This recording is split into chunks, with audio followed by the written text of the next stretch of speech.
Hey, it's Brian. Today I want to talk to you about some apps that will make your life a lot easier if you're living in China or if you're here on holiday. I've lived in China for nearly a year now, most of that time being in Beijing. And there are so many apps that have helped me so much, so I want to share that list with you today. This list covers a lot of different areas, including payments, the language, food, travel, transport, and many more. So let's jump straight into it.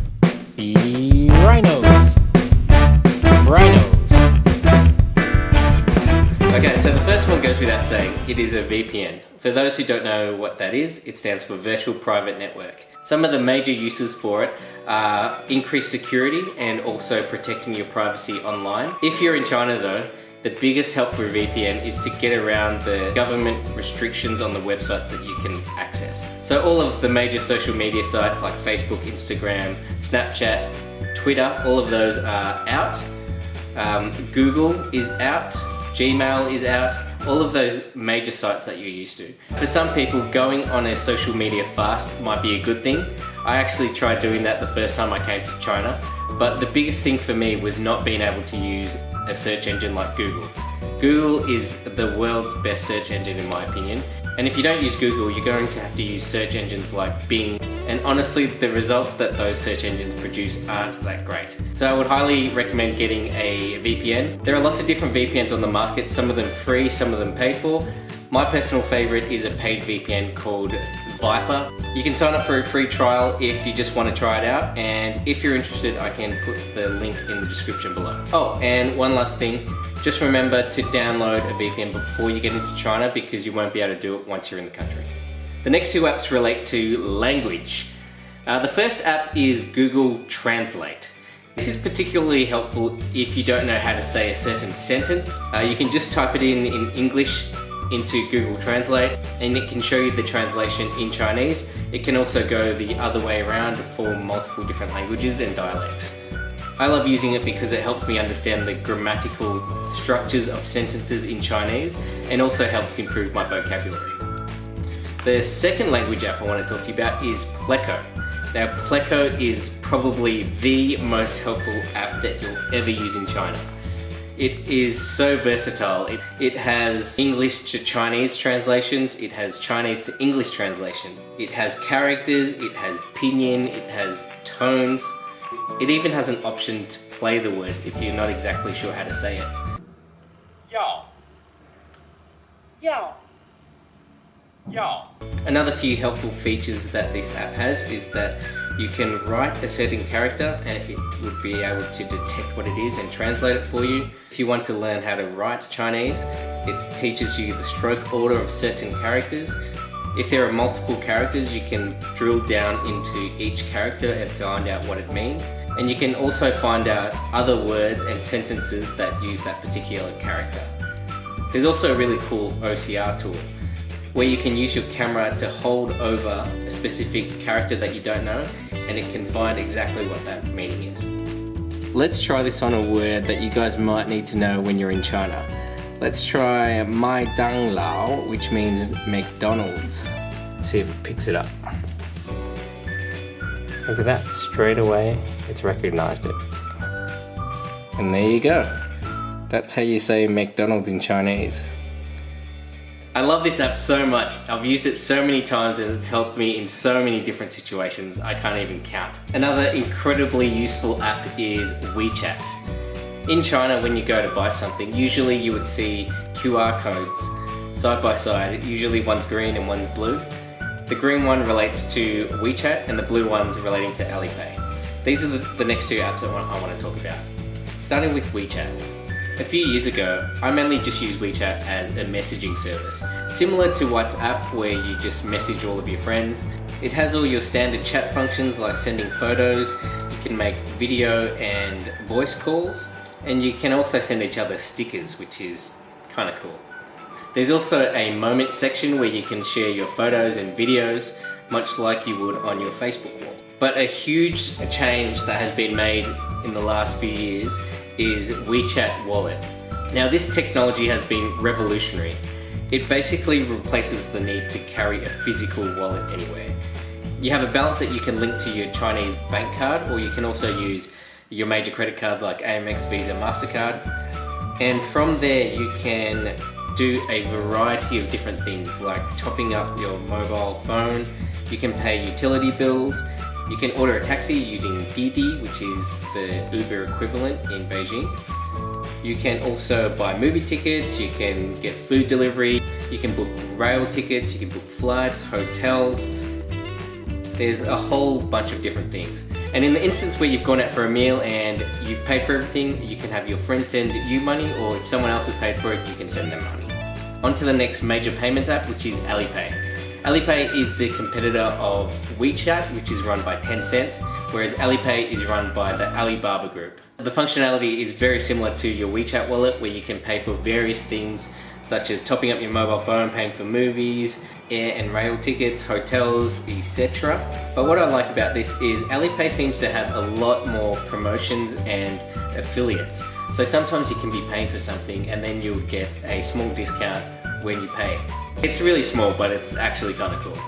Another cool thing about Alipay is that it is linked to Taobao, which is a shopping app, and I'll talk about that a little bit later. Next, we move on to an app relating to health. I use this app pretty much every single day. It is the Beijing Air Quality app. You can find out what the AQI is, the Air Quality Index for PM 2.5, which is the important one you want to look at. And based on the scale, it'll really help you determine whether or not you'll need to bring a mask for the day. I can't stress how important it is to carry a mask with you in Beijing. The air can be really polluted sometimes, so it's really important to make sure you protect your health by wearing a mask. There's also a map which shows you where the reading stations are and tells you what the air quality index is like for those various areas. And you can refresh this app quite frequently as well, just to see what the current AQI is. So helpful.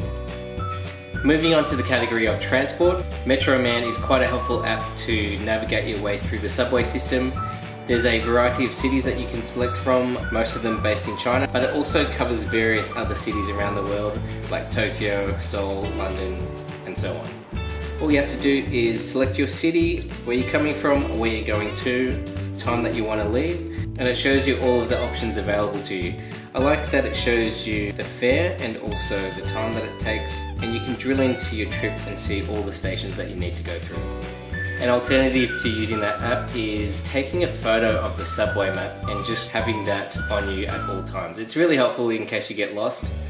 And if your sense of direction is good enough, you can navigate yourself from A to B. An alternative to catching the subway is to stay above ground and use the public bike sharing system. Personally, I love to use the bike sharing system because you get to see a lot more of the city by bike, and at the same time you get some exercise. If you go out on the streets, particularly in Beijing, you'll see a bunch of different bikes with different colors from different companies.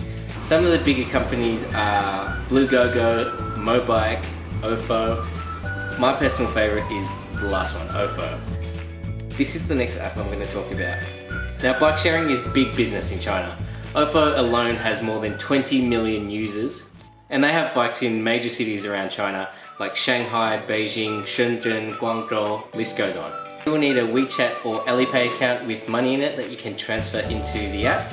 The app requires a deposit to use the bikes, and every time you use the bikes it costs 1 kwai per hour, which is really affordable. It's about 20 Australian cents. Funny thing about Ofo is that about 7 months ago I deposited 100 kwai into my account, which is about 20 Australian dollars, and because of that they gave me a free 100 kwai. So I had 200 kwai to start off with. Since then, my current balance is 181 kwai 90. So in the space of about 7 months I've spent less than 20 kwai altogether, which is pretty funny. It's really convenient because there's lots of different bikes on the streets in Beijing. Also, I've had trips to Tianjin, to Shanghai, to Hangzhou, and I'm able to use these apps and use the bikes there as well. The way that this app works is you scan the QR code on the bikes, and from that you're able to get the 4-digit code to unlock the bike. These bikes are really cool because once you're done with them, you don't need to dock them into a docking station like you would in a city like London or Melbourne. Once you're done with it, all you have to do is put it aside, lock it, and you're good to go. Moving on to the topic of travel. If you ever need a map and your VPN isn't working or you don't have a VPN, I would recommend using Baidu. Now that is a map system very similar to Google that works in China, but if you have a VPN, Google Maps by far is the best maps app I've ever used. If you're planning to do a bit of travel around China, or if you're starting a trip from China, I would recommend using a travel app called Ctrip. In this app you can book hotels, you can book flights, and you can book trains, all with the press of a few buttons. I really enjoy riding the Gaotie, the high-speed rail here, so I use Ctrip to book a lot of my train tickets. Once you put in the usual details of where you're coming from, where you're going to, and the date, it gives you a list of options that you can choose from. And the cool thing is, once you do book, as a little bonus they give you a free promo code that you can use for discounts on certain hotels, or you have the choice of free travel insurance or sea money, which is essentially money that you can use for your next trip. It's also really useful if you're at the train station or if you're at the airport and you need to collect your tickets. You can just bring it up on My Trips and it shows you all of your upcoming bookings and any QR codes that you need to scan to get your boarding passes. The next few apps relate to one of my favorite topics, food.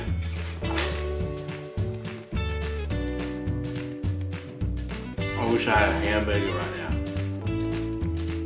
The online food market is a multi-billion-dollar industry in China, and why not? If you're really busy or if you're just lazy to cook, being able to order food from these apps is really awesome. Two of the biggest players in the industry are Eleme and Meituan. These apps are pretty much all in Chinese, but if you follow the pictures, it's pretty easy to navigate through it and work it out yourself. You do need Wechat or Alipay to pay for it though.